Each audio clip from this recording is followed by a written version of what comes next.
Assalamualaikum warahmatullahi wabarakatuh. Saya Anugrawati, CGP Angkatan 11 dari SD Negeri 1 Mamuju, Provinsi Sulawesi Barat.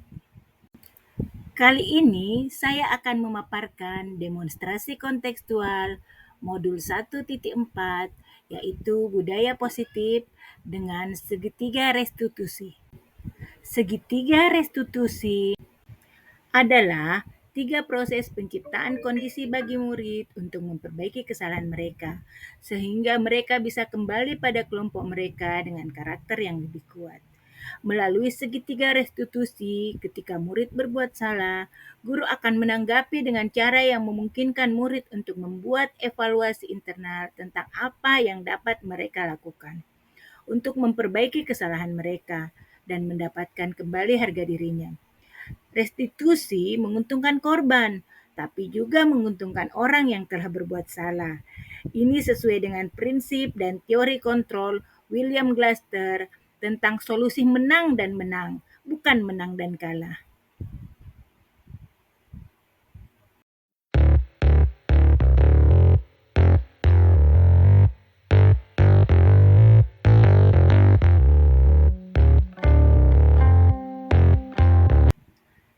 Tahapan segitiga restitusi. Pertama, menstabilkan identitas. Menstabilkan identitas adalah bagian dasar dari segitiga restitusi, bertujuan untuk mengubah identitas anak dari orang yang gagal karena melakukan kesalahan menjadi orang yang sukses. Beberapa contoh pertanyaan menstabilkan identitas. Pertama, setiap orang pasti pernah melakukan kesalahan. Kedua, kamu bukan satu-satunya yang pernah melakukan hal ini. Ketiga, wajarlah kamu marah dan kesal. Jika ibu berada di posisi itu, ibu juga akan melakukan hal itu. Keempat, berbuat kesalahan itu manusiawi. Setiap orang pasti melakukan kesalahan. Tahapan kedua, yaitu validasi tindakan yang salah. Validasi tindakan yang salah. Setiap tindakan kita lakukan dengan suatu tujuan, yaitu memenuhi kebutuhan dasar. Menurut 5 teori kontrol kebutuhan dasar manusia, baik itu yang baik maupun itu yang buruk, pasti memiliki maksud dan tujuan tertentu. Restitusi tidak menyarankan guru berbicara ke murid bahwa melanggar aturan adalah sikap yang baik. Tapi dalam restitusi, guru harus memahami alasannya dan paham bahwa setiap orang pasti akan melakukan yang terbaik di waktu yang tertentu. Beberapa contoh pertanyaan validasi tindakan yang salah. Pertama, adakah cara yang lebih efektif untuk mendapatkan apa yang kamu butuhkan? Kedua, kamu tentu punya alasan melakukan hal itu. Tahapan yang ketiga, yaitu menanyakan keyakinan. Teori kontrol menyarankan bahwa kita pada dasarnya termotivasi secara internal ketika identitas sukses telah tercapai dan tingkah laku yang salah telah divalidasi, maka anak akan siap untuk dihubungkan dengan nilai-nilai yang dia percaya dan perpindahan menjadi orang yang dia inginkan. Contoh pertanyaan di bawah ini menghubungkan keyakinan anak dengan keyakinan kelas atau keluarga. Pertama, apa yang kita percaya sebagai kelas atau keluarga? Kedua, apa nilai yang umum yang kita telah sepakati? Ketiga, apa bayangan kita tentang kelas yang ideal? Keempat, kamu mau jadi orang yang seperti apa? Kali ini saya akan menayangkan sebuah kasus. Kasus pertama, Alika adalah siswa kelas 6 di SD Negeri 1 Mamuju. Alika sering datang terlambat ke sekolah karena banyak main game online sampai larut malam. Penyelesaian dengan segitiga restitusi. Selamat menyaksikan. Assalamualaikum, Bu. Waalaikumsalam, silakan duduk Alika. Ibu lihat dan dengar dari guru mata pelajaran, selama ini Alika sering datang terlambat ya? Iya, Bu. Sering datang terlambat itu termasuk suatu pelanggaran atau tidak? Iya, Bu, melanggar aturan. Apakah melanggar aturan itu suatu kesalahan ya? Iya, kesalahan, Bu. Baik Alika, buat kesalahan itu manusiawi. Setiap orang itu pasti pernah melakukan kesalahan.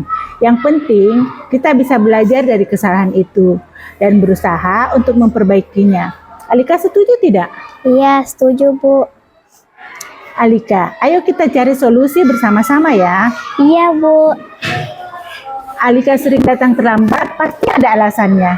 Kenapa sering datang terlambat? Karena saya sering tidur larut malam karena main HP, Bu. Jadi terlambat bangun. Alika tahu ya keyakinan kelas yang kita sepakati. Tahu, Bu. Kalau datang terlambat di sekolah sesuai keyakinan kelas tidak? Tidak, Bu. Menurut Alika, apakah keyakinan kelas yang Alika langgar? Disiplin. Menurut Alika, disiplin itu penting atau tidak? Penting, Bu, karena bisa membuat saya datang tepat waktu dan menghargai waktu. Betul sekali, Nak. Menghargai waktu itu penting dan sangat bermanfaat bagi kita. Seperti kita dapat menghargai orang-orang di sekitar kita, mengatur waktu bermain, belajar, istirahat, dan juga kita dapat melatih rasa kepedulian. Iya, Bu. Saya sangat menyesal datang terlambat. Saya minta maaf, Bu. Alika, sikap yang sangat baik sudah Alika lakukan dengan cara meminta maaf. Menurut Alika, apa yang Alika lakukan agar Alika bisa datang tepat waktu ke sekolah? Saya akan tidur lebih awal agar tidak terlambat ke sekolah, Bu. Baiklah, Alika sudah menemukan solusinya.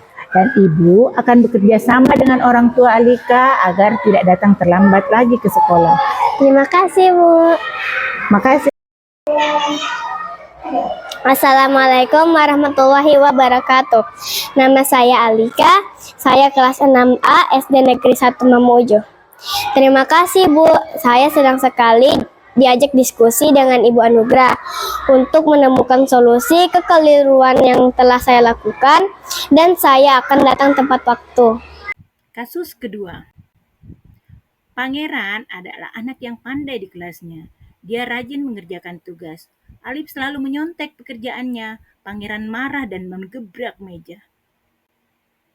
Penyelesaian dengan segitiga restitusi. Selamat menyaksikan. Assalamualaikum, Bu. Waalaikumsalam, silakan duduk Nak. Pangeran, Ibu dengar dari laporan teman kelasmu, Pangeran bertengkar ya dengan Alif. Ya, Bu. Habis aku jengkel dengan Alif. Kenapa Pangeran kesel? Alif terus menyontek pekerjaan saya, Bu. Saya tidak hanya PR saja, tugas pun dicontek. Oh begitu ya, wajarlah Pangeran marah dan kesal. Jika Ibu berada di posisi Pangeran, Ibu juga akan marah dan kesal. Lalu, apa yang Pangeran lakukan kepada Alif? Saya marah-marah, saya memaki-maki dia, dan saya mengebrek mejanya, Bu. Oh begitu, Pangeran berbuat begitu pasti ada alasannya kan? Iyalah, Bu, masa saya diam saja supaya saya kerjakan tugas dan PR sampai malam, tapi dia hanya menyontek, tidak mau berusaha sendiri, jadi saya kesal, Bu. Nah,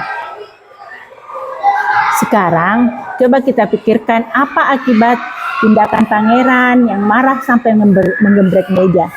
Tadi itu sudah sesuai keyakinan kelas atau tidak? Tidak, Bu. Menurut Pangeran, kira-kira keyakinan apa yang sudah Pangeran langgar? Saling menghormati dan menghargai teman, Bu. Ya, betul Pangeran. Nah, menurut Pangeran, apakah menghormati dan menghargai antar teman itu penting? Penting, Bu. Kalau menurut Pangeran penting, Keyakinan apa yang harus pangeran lakukan ketika pangeran sedang marah? Harus lebih sabar, Bu. Nah, pangeran bersedia untuk menyelesaikan masalah ini? Bersedia, Bu.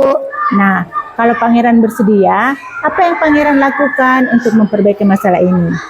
Saya harus lebih bersabar dan menahan marah jika ada teman yang menyontek, dan jika ada teman yang menyontek lagi, saya akan melaporkan ke guru, Bu.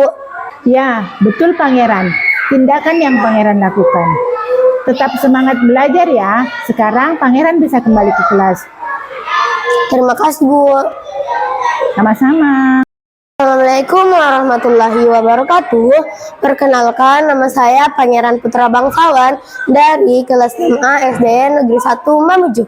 Saya sangat senang sekali diajak diskusi dengan Ibu Anugrah untuk bisa mengendalikan diri dari amarah karena perilaku teman sekelas saya yang sering menyontek pekerjaan saya. Saya harus banyak bersabar dan dapat menghormati teman-teman saya di sekolah. Terima kasih atas bimbingannya, Bu. Itulah pemaparan saya tentang segitiga restitusi. Terima kasih. Tergerak, bergerak, menggerakkan.